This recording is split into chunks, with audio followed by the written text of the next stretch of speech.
Kimin alalı seyrancah olmuş, kim yakuydu taladı hayat. İnsanı üydür dayırman için sonra da elekte elir hayat. Kimine şeş koşa, kimiye dubir, kimini şah edir, kimini vezir, kiminin gözünde keftir, neşedir, kimiye bir ağır, şələdi hayat, şələdi hayat. Zalim elimi elə insafsızdır ki, encamsız, mümkünsüz olana bakmır. Arzu gözünde, sözü kalbinde, məhləsi yarımçıq kalana bakmır. Öz dərdine çare tapmadı Loğman, apara bilmedi varı Süleyman. Əzrail gələndə heç nə insan gözləri yaşla dolana bakmır. İdris ölüm haktır, sen yaranmamış. Çalış menzile çar, can qocalmamış. Zavallı vaxtında murad almamış. Yanalı vədəsiz, solana bak, solana bak. Dünya şirin sayın senin dadını,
yaşa.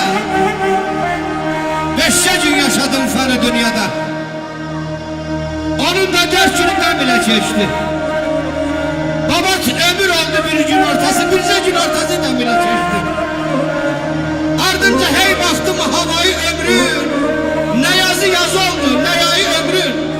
Bir gün ortadan savayı ömrün, bilmedim kalanı kim bile geçti. Güzel zamanlarına güzel dünya. Güzel devranlarına güzel dünya. O güzel anlarına güzel dünya. Rahman çuvalı Kamil'e çeşdi, Kamil'e çeşdi.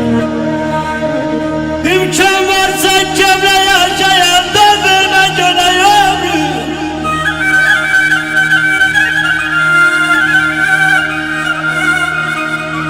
Ne tez gelim ne tez gelir, sanki kovur küley ömrü, küley ömrü. Dedim ömür gitme, dayan. Yaramıştan şimdi doyar. Ayaklarını yazıp mühür koy, gün yazaydı geri.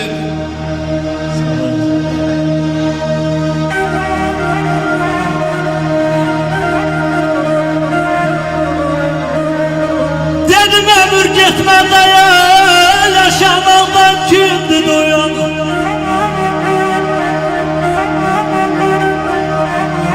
Kanuna yazıp karar koyan, yazaydı kere ömrümü, yazaydı kere ömrü, kere ömrü. 80 yaşa kim razıymış? Onun ağlı dayazıymış. Hayatımız nazıymış insan ömrü, şey ömrü. Cileyli beyler gitme yüzde. Dastan yazıp yarat sözde. Ahır evvelalar bizden var vermedi falay ömrü, falay ömrü.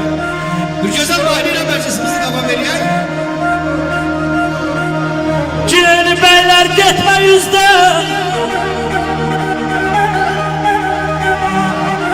Cileyli beyler gitme yüzde.